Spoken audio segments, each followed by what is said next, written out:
Guys, चाहे आपकी उम्र जो भी हो और यदि आप गांव से बिलोंग करते हैं और कहीं बाहर में रह रहे हैं तो आपको हमेशा इंतज़ार रहता है छुट्टियां की कि छुट्टियां कब मिले, ताकि छुट्टी में गांव जाऊं, गांव के खेत खलिहान गांव के लोगों से मिले। तो दोस्तों, ये होली की छुट्टी में मैं भी गांव गया और आज मैं आपको अपने गांव का सैर करवाता हूँ। गाइज, ये रहा हमारा एक छोटा सा सुंदर सा प्यारा सा गांव, जहां लगभग 100 घर और 500 परिवार रहते हैं। तो दोस्तों, आपकी कुछ पुरानी यादें जो आप देखने के लिए उत्साहित होंगे वो मैं दिखाता हूं। तो चलिए दोस्तों मेरे साथ। यदि आप हमारे चैनल को सब्सक्राइब नहीं किए तो सबसे पहले चैनल को सब्सक्राइब कर लीजिए, ताकि हर वीडियो का नोटिफिकेशन सबसे पहले आप तक पहुंचे। तो दोस्तों, ये रहा हमारा एक छोटा सा खलिहान, और इस खलिहान के चारों ओर इस समय गेहूं की लहलहाते फसलें हैं। जैसा कि आपको पता है, गेहूं रबी फसल है, जिसकी जो इसका फसल का महीना होता है, काल होता है, वह अक्टूबर नवंबर में बुआई होती है और लगभग मार्च अप्रैल में इसकी कटाई होता है। इसलिए इस समय अभी रबी फसलें अधिकांशतः आपको गेहूं, चना, मसूर, दलहन फसलें दिखाई देगा। और यहाँ भी चारों ओर गेहूं के ही लहलहाते फसलें दिख रहा। गाइस, ये है थ्रेसिंग मशीन, जिसके ज़रिए से किसान लोग अपना फसलें से छिलके अलग करते हैं। वैसे तो आपको पता होगा, किसी भी अनाज से उसको छिलके से अलग करने की प्रोसेस को थ्रेसिंग कहते हैं, और ये जो मशीन है वो सिर्फ थ्रेसर कहते हैं। ये है कटहल का पेड़। गाइज, आपने देखा भी होगा या नहीं मैं नहीं कह सकता, लेकिन ये कटहल का पेड़ है जिसमें छोटा छोटा कटहल अभी फरा है। हम लोग बहुत एंजॉय करते थे दोस्तों, जब बच्चे थे यहाँ पे आकर खेलते थे, क्रिकेट भी खेलते थे। और ये रहा आम का पेड़, जिसमें आम मंजरा है दिया है, यानी पहले फूल देता है। जिस प्रकार फूल के बाद फल आते हैं, उसी तरह आम के पेड़ में भी ये मंजरा कहते हैं, लेकिन ये फूल की तरह है। रह जाए तब तो काफ़ी आम हो जाएंगी दोस्तों खाने के लिए।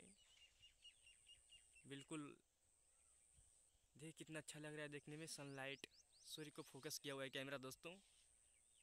और आपको पता ही है कि लोग कहते हैं ईश्वर भी गांव में ही बसते हैं।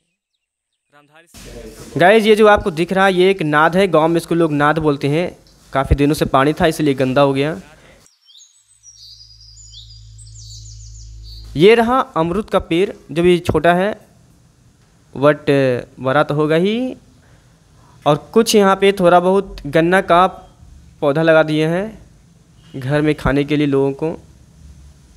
ज़्यादा नहीं, बस थोड़ा बहुत ही लगाया गया। और ये रहा वही थ्रेशर मशीन। आज मैं आपको इसका प्रोसेस बताऊंगा, थ्रेशर मशीन कैसे वर्क करती है। और ये जो आपको दिख रही है खलिहान में रखा हुआ, ये खलिहान पे मसूर का दाल है जो छिलके सहित है, और पेड़ पौधे इसमें लगे हुए हैं, इससे पौधे भी लगे हैं। ये सूख गया और सूखने के बाद ही कोई भी चीज़ का छिलके से अनाज को अलग किया जाता है। और ये रहा धनिया, खड़ा धनिया, इसका पाउडर भी आप लोग यूज करते होंगे मसाले के रूप में। तो गाइज़, आप तो कटहल को मैंने पहले ही दिखा दिया था, लेकिन फिर से मैं आपको करीब से दिखा रहा हूँ। इस थ्रेसिंग मशीन में जो आपको ये दिख रहा है फीता टाइप से, ये फीता ही इसको कहते हैं, जो एक दूसरे पहिया को जोड़ता है और घूमने में मदद करता है। और ये थ्रेसिंग मशीन जो है एक अन्य डीजल मशीन जिसको हम लोग बोलते हैं, उसमें ज्वाइंट रहता है, और यही है वो। ये डीजल से या केरोसिन तेल से चलता है, इसीलिए इसको डीजल मशीन भी कहते हैं। गाइज, आप लोगों ने इस मशीन को देखा होगा, यदि देखा है तो कमेंट बॉक्स में ज़रूर लिखिए। इससे पहले खेतों को सिंचाई की जाती थी, नीचे से बोरेवल से पानी निकाला जाता था। कई जगह पानी की लेयर कम हो जाने के कारण और इलेक्ट्रिसिटी के कारण इस बोरेवल मशीन को, इस डीजल मशीन को हटा दिया गया और समरसेबुल लगा दिया गया। लेकिन अभी भी कई जगह इस मशीन को यूज किया जाता होगा। ये जो आपको बर्तन दिख रहा है तसला, इसमें कुछ पानी रखा हुआ है। जब ये डीजल मशीन चलती है तो इसका इंजन काफ़ी गर्म हो जाता है, और ये इंजन गर्म होने के बाद ये मशीन ख़राब हो सकती है। इसलिए इसे ठंडा रखने के लिए इस तसले में पानी रख दिया जाता है, ताकि ठंडे पानी ये इंजन के अंदर जाए और उधर से गर्म होकर वापस लौट जाए। इससे क्या होगा कि इंजन में जो है वो बैलेंस बना रहेगा, वो काफ़ी गर्म नहीं होगा।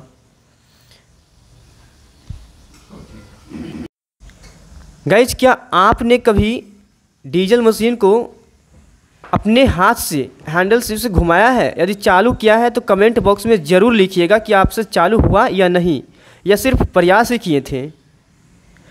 ये रहा, इसको पंख बोलते हैं दोस्तों, जिसके कारण अनाज नीचे गिर जाती है और अनाज के छिलके उस पंख के कारण दूर तक उड़ जाते हैं। जो आपको आगे दिखा था उसे कट्टू कहते हैं। देखिए दोस्तों, ये फित्ते को चढ़ाने का प्रयास कर रहा है। एक तरफ डीजल मशीन में ज्वाइंट होल है और एक तरफ थ्रेसर मशीन में ज्वाइंट किया जा रहा है, लेकिन देखिए इससे होता है या भी नहीं, या सिर्फ प्रयास ही कर रहा है। दूर से दिखाने का कोशिश करूंगा, अंदर चली जाएगी तो हाथ भी कट जाएगा। दिख रहा है किस प्रकार से यहाँ पे नाइफ लगा। गाइस, ये जो आपको दिख रहा है ये लोहे के दांत के आकार का कई सारे, इसको आप चाकू की तरह समझ सकते हैं, बना हुआ रहता है, जो अनाज को छिलके से अलग करने में यही सहायक करता है। ये मैं आपको घुमा कर दिखा रहा हूँ। नीचे जाली लगा हुआ है, ये जाली ही अनाज को नीचे गिराता है। ये रहा जाली। ये जाली से क्या होता है कि अनाज नीचे गिर जाता है और अन्य छिलके जो होती हैं वो पंख जो मैंने दिखाया था, पंख से वो उड़ जाते हैं और काफ़ी दूर चले जाते हैं, ताकि अनाज और छिलके एक दूसरे से अलग हो जाएं। ये थ्रेसर मशीन जो है काफ़ी किसान को आराम दिया। पहले लोग सूप से ओसाई करते थे, उसमें हवा चलती भी थी, नहीं चलती थी, उसको सबसे पहले अलग कूटते थे। और अब क्या हुआ इस थ्रेसिंग मशीन में कि कुटाई भी हो जाती है और ओसाई भी हो जाती है, दोनों साथ साथ हो जाता है और काफ़ी टाइम का बचत होता है।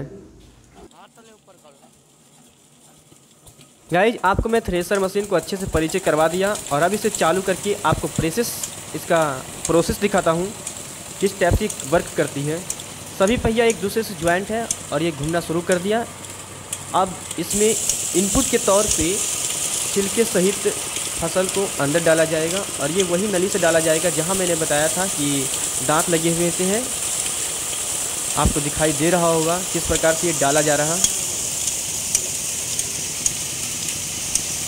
गाइस, इधर से इनपुट किया जा रहा और आउटपुट के तौर पे एक अनाज के छिलके और अनाज दोनों अलग अलग गिरते हैं। अनाज के छिलके दूर तक चले जाते हैं ताकि अनाज में ना मिले, और ये चना गिर रहा है।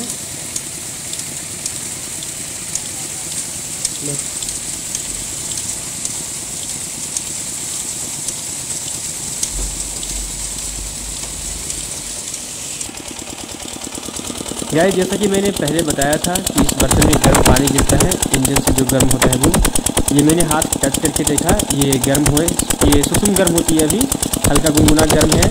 लेकिन जब ज़्यादा देर तक ये मशीन चलता है तो ये काफ़ी गर्म हो जाता है, हाथ भी जल सकता है।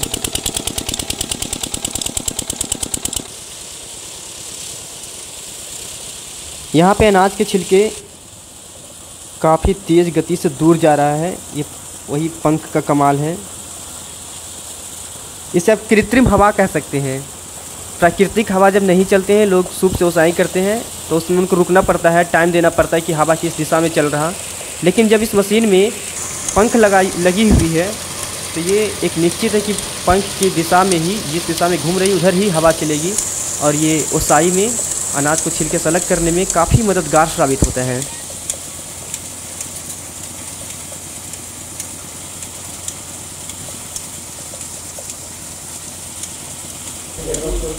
यही रहा पंखी, जिस पंखी का बात कर रहा हूँ। और ये रहा हमारा फसल जो अलग होकर तैयार हो गया, चना अलग हो चुका है।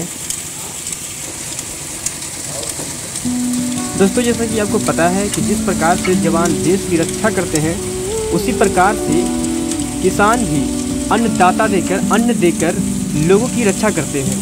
तो दोस्तों, अपने भारत देश में किसान और जवान दोनों के लिए सैल्यूट बनता है।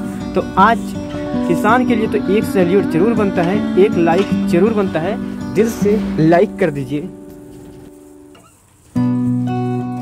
तो गाइज, ये वीडियो आपको कैसा लगा है कमेंट बॉक्स में ज़रूर लिखिएगा। और यदि ये प्रोसेस आज के पहले देखे थे या नहीं देखे थे तो लोग अपने अपने कमेंट बॉक्स में लिखिएगा। ताकि मैं भी जानूं कि कितने लोग देखे हैं, कितने लोग ये किसान से या गांव से बिलोंग करते हैं।